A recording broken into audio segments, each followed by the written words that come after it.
Hello, sports fans out there, and welcome to Dog Days. I'm your host, Alex McCready's. I've been doing this podcast for about 3 months now, and today I have just a couple of segments for y'all to check out.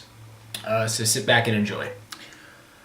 So, big debacle in the wonderful world of sports this weekend happened at Michigan. Some are calling this, well, the biggest debacle since the Appalachian State game. But if you haven't checked it out, click on the link at the bottom of your screen, and it'll take you to a YouTube video, get you caught up on everything. Pretty much just an overview. There was 12:30 in the fourth quarter, and a Minnesota defensive lineman fell on the leg of Shane Morris. It was pretty obvious he was immobile.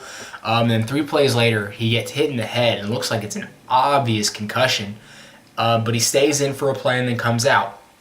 Now, 3 plays after that, Shane Morris has to come back into the game because the replacement quarterback, Devin Gardner's helmet came off.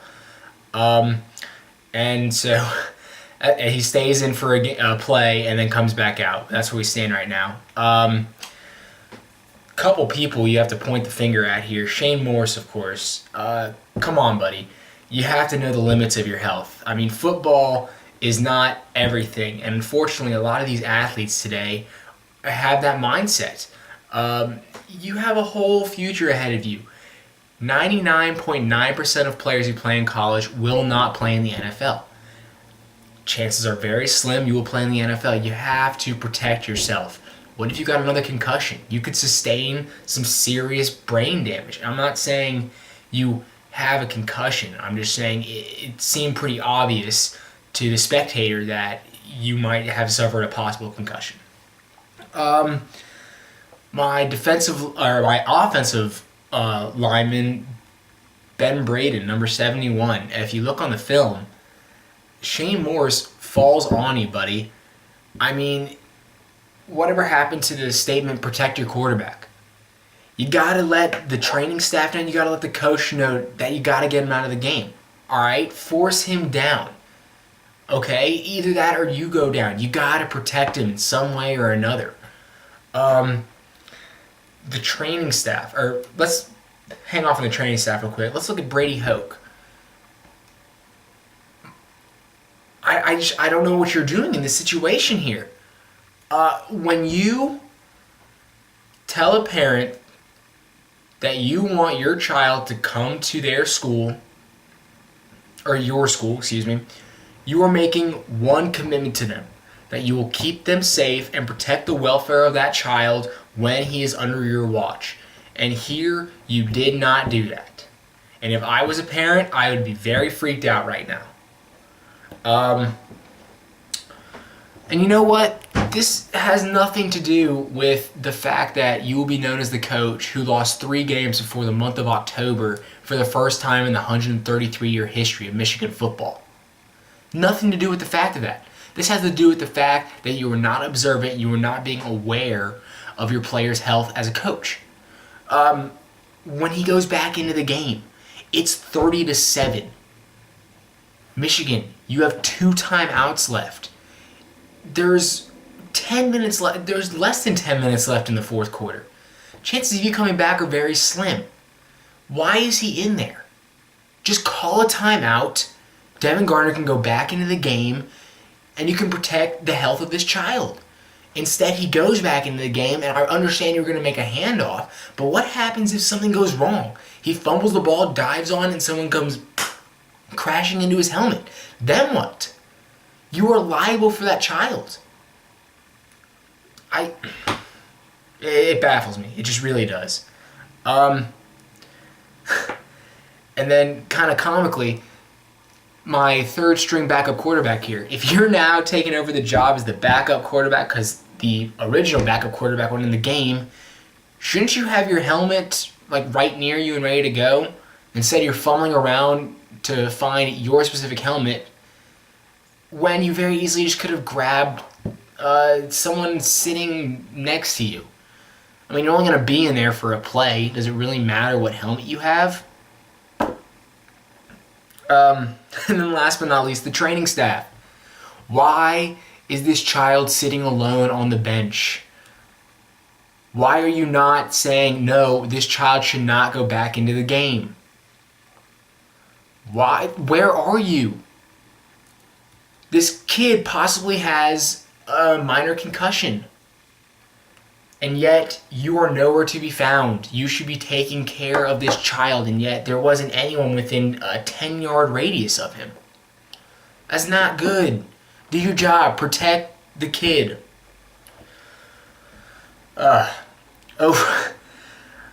It's terrible, but overall the situation it's kind of baffling. It really is. We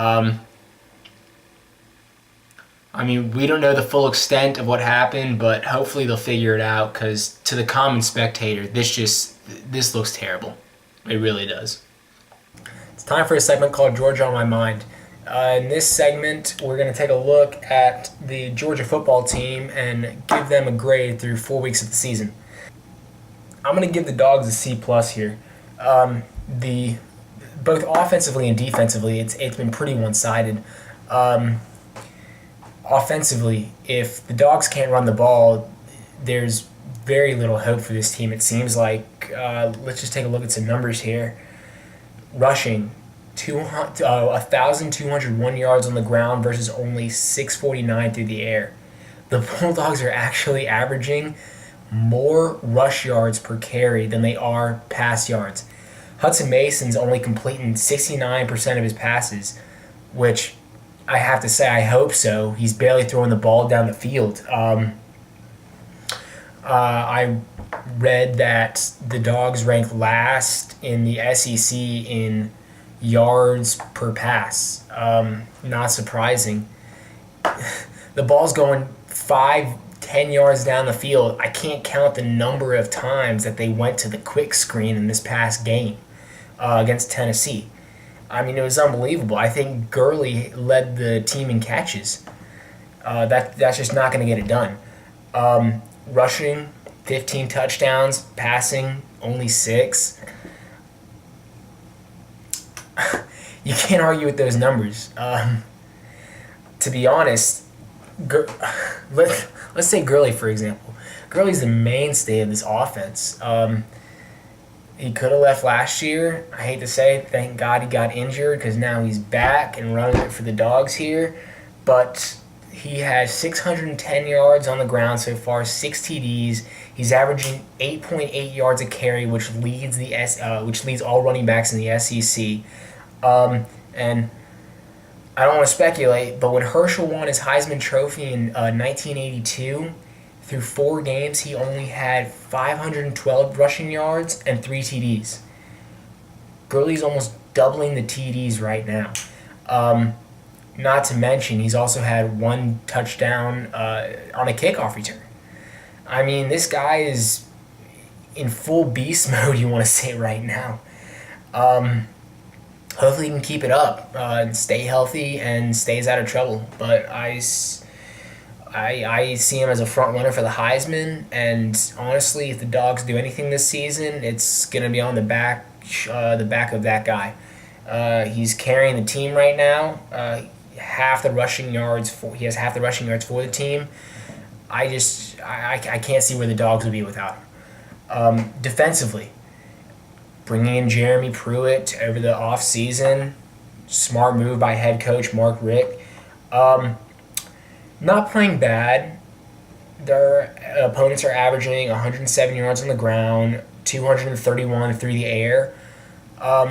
However, they haven't played very tough teams yet. Clemson, although there was a lot of hype for that game, Clemson did not show up to play. Their quarterback was not that great. Also, you play Troy. Not great teams. And South Carolina, even though they got the win, I don't think they are as good as they were last year. Dylan Thompson is nowhere near the quarterback Connor Shaw was. And Mike Davis still playing through injury. You can't be giving up 38 points a game to a team like that. That does not bode well for the rest of your journey down the SEC. Hopefully they can get it turned around. But I'll tell you what, if you're giving up between the two SEC teams you've played, if you're giving up 38 points to South Carolina and 32 points to Tennessee, there are much tougher opponents in the SEC than that. So hopefully the Dogs can get it under control down the road. But for right now, I give them a C+. Gurley's the real only mainstay on the team, and right now he's carrying them. Hopefully defense will step up, and Hudson Mason, we have yet to see what he can do. Well, this past weekend we said goodbye to one of the greatest, not the greatest, shortstops in the major leagues. Number 2, Derek Jeter, was the late great Bob Shepard on the call there. I loved how Bob Shepard used to announce his names. It was honestly, and I loved how Jeter decided to keep him even after Shepard had passed away. Just great. But notice how I said one of the greatest. He is not the greatest shortstop ever to play the game of baseball. Yes, he has a bunch of accolades. 14 All-Star appearances, 5 Gold Gloves. He's won the World Series 5 times. Only a handful of players can actually say they did that. Most of them on the Yankees, of course. He was 6th in hits, 7th in at-bats, and 9th in runs scored.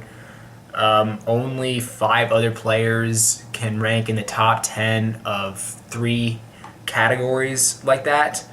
However, all being said and done, he was not the greatest shortstop to play the game of baseball.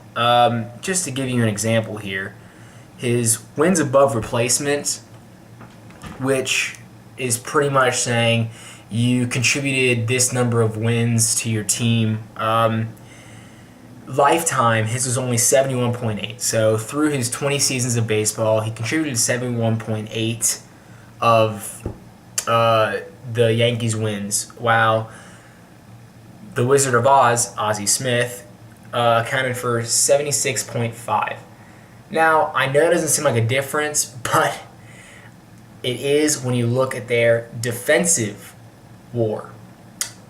Jeter's was actually negative. Yeah, you can believe it or not.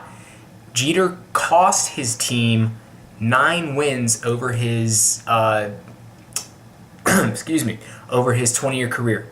Ozzie Smith's was 43.4. It says a lot when you're talking about a shortstop playing defense. Now, if you want to say Derek Jeter is the greatest hitting shortstop of all time, might be able to get away with it, even though I bet a lot of people would argue Pete Rose was better. But I think the reason that we all fell in love with Derek Jeter is because he still represented that pure, wholesome goodness of baseball in a time when just guys like Barry Bonds, Mark McGwire, Sammy Sosa were creating just a terrible name for baseball with what some consider the steroid era. Derek Jeter was that beacon of light that we could all turn to and say, this guy knows how to do it without cheating. This guy is a great role model. And you know what? This is why we find him so attractive, is because we all wanted to be like Derek Jeter. No one wanted to cheat. We all wanted to play the game for the love of it. And Derek Jeter represented that to a lot of us. And I think that's the main reason why we consider him one of the greatest shortstops of all time. Remember, one, not the greatest. Is just because he was what baseball should be to us. And that made him likable. Now he's doing something with Russell Wilson called the Players Tribune, where they're trying to get athletes to open up, to not really have to worry about the filters and post what they really think. I would check it out. It's pretty cool.